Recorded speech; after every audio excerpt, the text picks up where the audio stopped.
Welcome back. Jubilee hills లో విద్యార్థి అదృశ్యం కలకలం రేపుతుంది. దానికి సంబంధించిన డీటెయిల్స్ చూద్దాం ఒకసారి. ఢిల్లీ పబ్లిక్ స్కూల్లో చదువుతుంటే ఒక విద్యార్థి అదృశ్యం అయిన సంఘటన ఇప్పుడు కలకలం రేపుతూ ఉంది. జయేష్ ఇంట్లో శ్రీనగర్ కాలనీకి వెళ్ళి వస్తానని చెప్పినట్లుగా తల్లిదండ్రులు తెలుపుతూ ఉన్నారు. ఎంతకే తిరిగి రాకపోవడంతో జయేష్ తల్లిదండ్రులు పోలీసులకు కంప్లైంట్ చేశారు.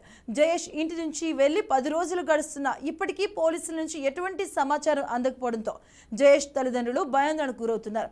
జయేష్ను ఎవరైనా అపహరించారా అనే కోణంలో విచారిస్తున్నారు పోలీసులు.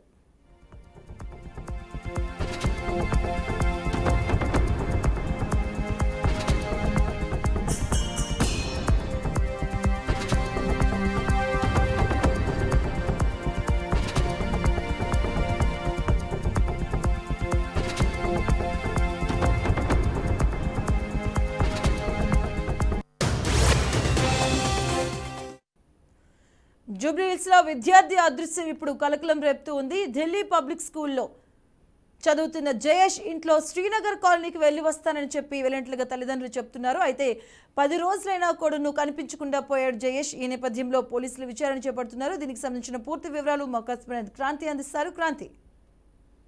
రైట్ మధు, మనం ఈ నెల చూసుకున్నట్లయితే 17వ తారీఖు సాయంత్రం పూట కళ్ళ టెస్ట్ తీసుకున్న జయేష్ అనే వ్యక్తి ఢిల్లీ పబ్లిక్ స్కూల్లో ఇంటర్ చదువుతున్న వ్యక్తి ఇతను సాయంత్రం పూట తన కంటి ఏదైతే దాని మీద రిపోర్ట్స్ ని తీసుకొచ్చుకుంటా శ్రీనగర్ కాలనీలోని ఒక ప్రైవేట్ హాస్పిటల్ వెళ్ళి రిపోర్ట్ తీసుకొచ్చుకుంటా అనేసి తన తండ్రి శైలేందర్ కొన్నేకు చెప్పేసి ఇంట్లో నుంచి వెళ్ళిన కమలాపూర్ లో ఉన్న శ్రీనగర్ కాలనీకి వెళ్ళి జయేష్ ఇప్పటికీ తిరిగి రాక, అంటే గత 10 రోజుల నుంచి తిరిగి రాకుండా, ఎందుకంటే తన తండ్రి ఒక వ్యాపారి వ్యవసాయగా పనిచేస్తున్న జూబ్లీ హిల్స్ లో ఎవరైనా అతన్ని కిడ్నాప్ చేశారన్న అంశంలో కూడా పోలీసులు మాత్రం తన తండ్రి కావచ్చు తల్లిని తన బంధువులను కూడా పోలీసులు విచారిస్తున్నట్టు తెలుస్తుంది. కానీ ఇప్పటి వరకు కూడా 10 రోజులు గడిచినా కూడా ఇప్పటి వరకు జయేష్ ఆచూకీ మాత్రం కనిపెట్టలేకపోయింది పోలీసు వ్యవస్థ.